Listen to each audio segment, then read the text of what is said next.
Baik saudara yang dikasihi Tuhan, Shalom.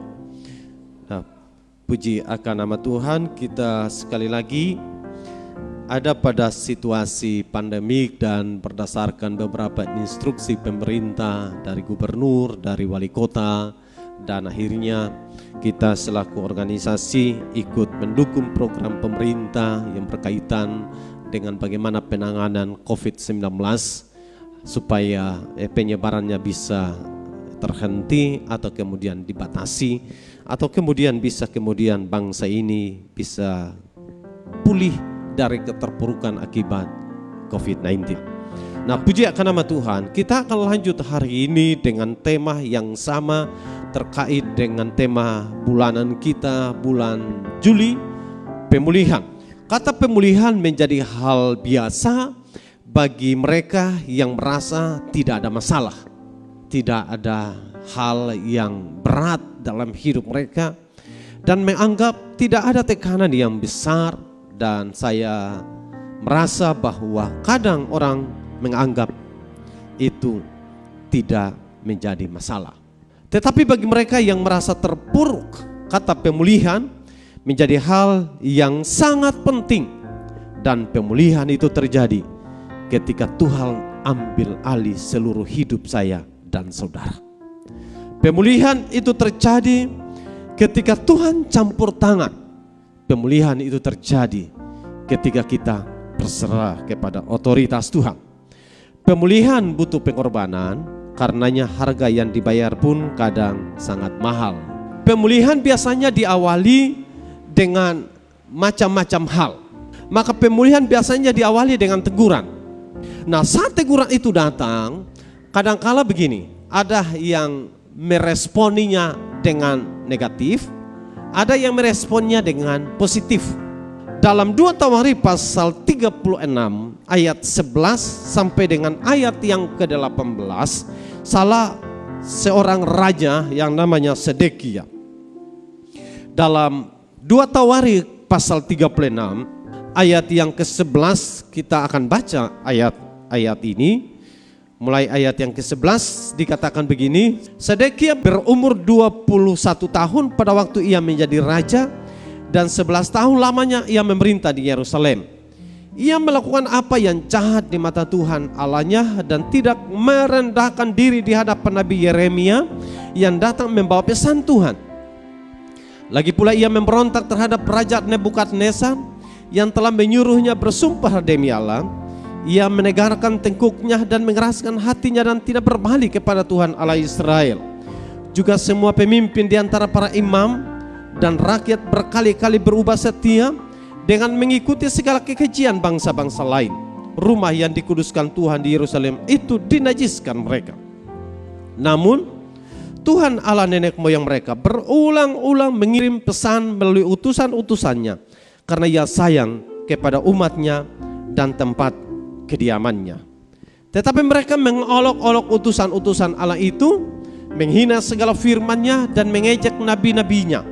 Oleh sebab itu murka Tuhan bangkit terhadap umat-Nya sehingga tidak mungkin lagi pemulihan. Tuhan menggerakkan raja orang Kasdim melawan mereka. Raja itu membunuh teruna mereka dengan pedang dalam rumah kudus mereka, dan tidak menyayangkan teruna atau gadis, orang tua atau orang ubanan. Semua diserahkan Tuhan ke dalam tangannya.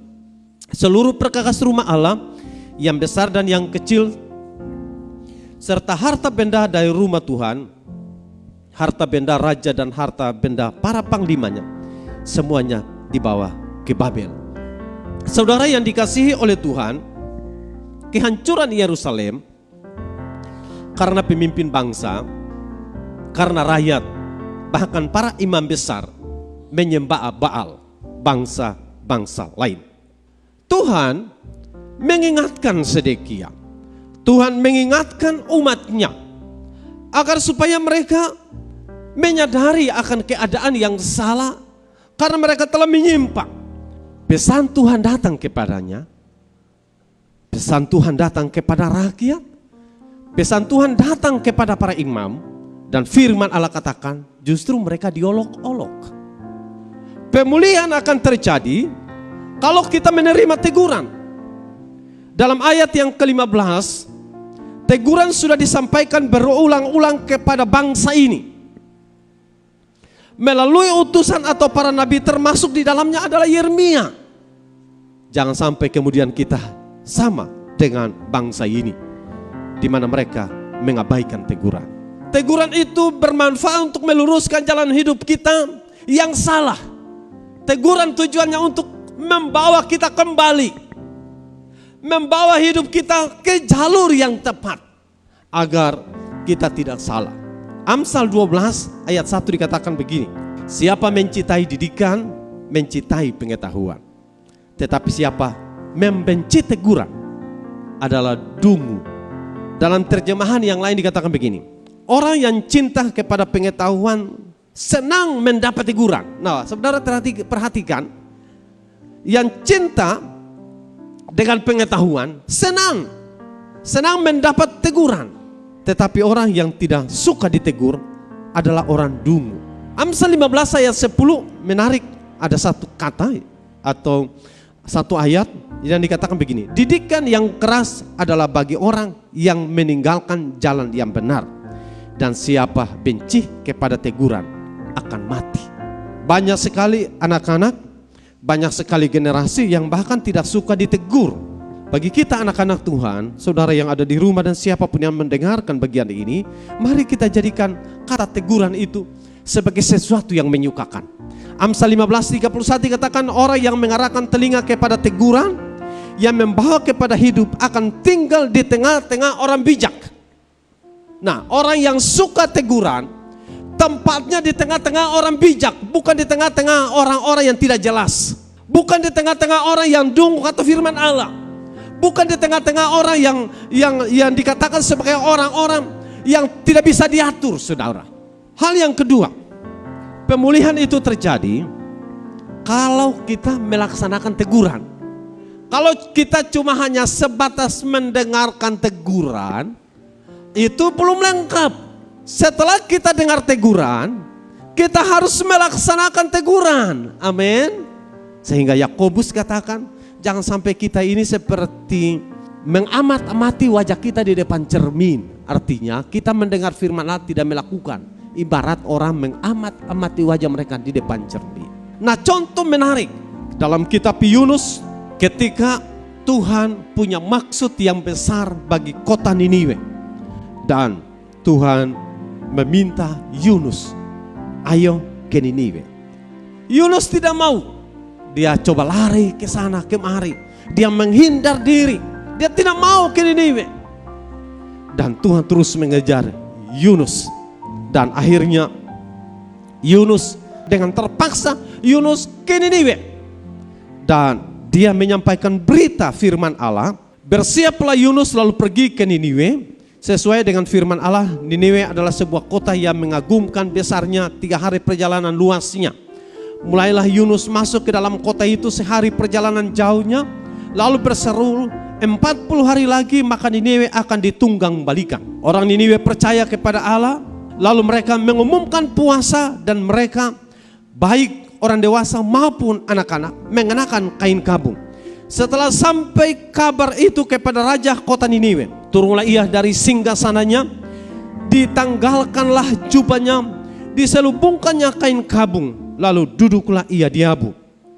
Lalu atas perintah raja dan para pembesarnya, orang memaklumkan dan mengatakan di Niniwe demikian, manusia dan ternak, lembu, sapi dan kambing domba tidak boleh makan apa-apa, tidak boleh makan rumput, dan tidak boleh minum air.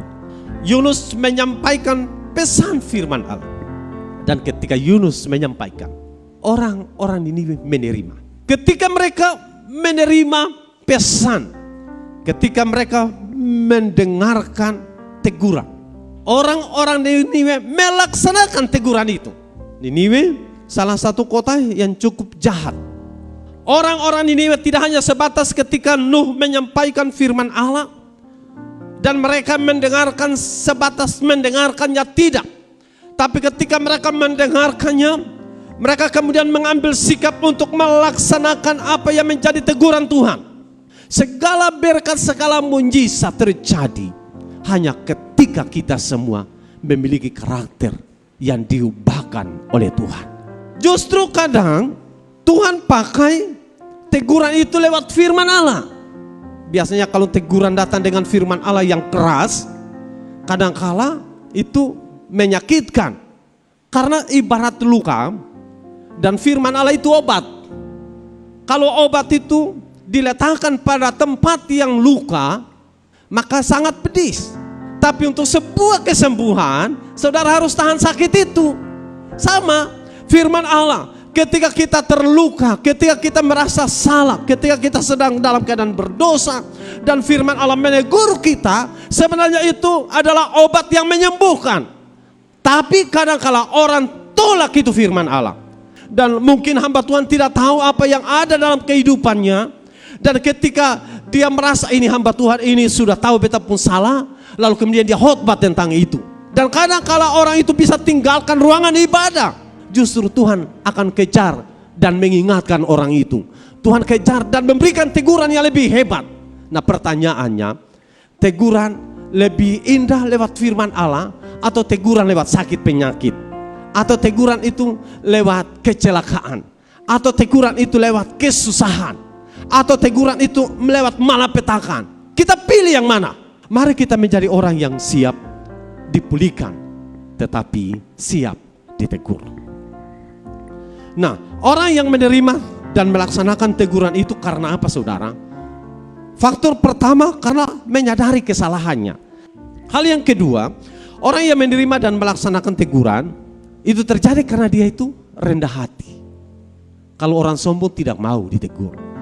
Tapi kalau orang yang rendah hati, dia akan siap ditegur.